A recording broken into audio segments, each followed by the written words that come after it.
देवभूमि उत्तराखंड के विश्व प्रसिद्ध केदारनाथ धाम से जुड़ी रूपछड़ी को लेकर इन दिनों सियासी और धार्मिक बहस तेज हो गई है।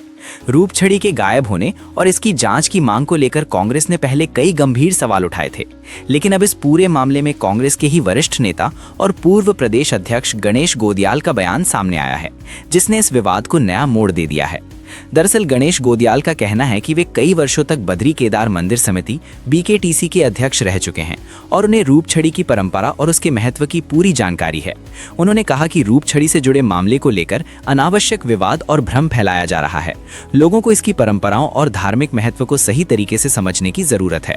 गोदियाल के इस बयान के बाद अब सियासी गलियारों में चर्चा तेज हो गई है, क्योंकि जिस मुद्दे को लेकर कांग्रेस लगातार सवाल उठा रही थी, उसी मामले में पार्टी के वरिष्ठ नेता ने अलग ही रुख सामने रख दिया है। फिलहाल केदारनाथ की रूपछड़ी को लेकर विवाद और जांच की चर्चा जारी है। अब देखना होगा कि आने वाले समय में इस मामले में और क्या तथ्य सामने आते हैं। उस पर जांच बिठाई, मैं वहां देख रहा हूं, मैं जानता हूं ना क्या है। ये समझ लीजिए आप कि वो ड्रेस कोड है कि कोई व्यक्ति, धार्मिक व्यक्ति, बद्रीनाथ केदारनाथ के रावल अपने धार्मिक ड्रेस का एक हिस्सा है वो, और जो दंडित स्वामी होते हैं, शंकराचार्य होते हैं, उस धर्म दंड को, उस रूपछड़ी को साथ में लेकर चलते हैं।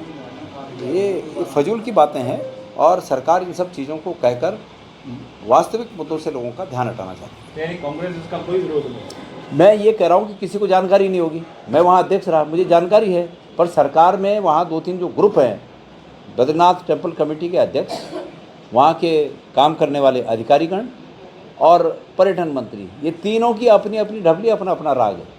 तो अपने अपने अनुसार वो एक दूसरे को डाउन करने की कोशिश करते रहते हैं, और इससे अंतोगत्वा इन धार्मिक जो विवाद हैं, इनसे हमारी आस्थाओं को ठेस पहुंचती है। तो इसलिए सरकार को, या सरकार में निहित जवाबदेह पदों पर बैठे हुए लोगों को जो भी बातें हैं वो सोच समझ कर करनी चाहिए।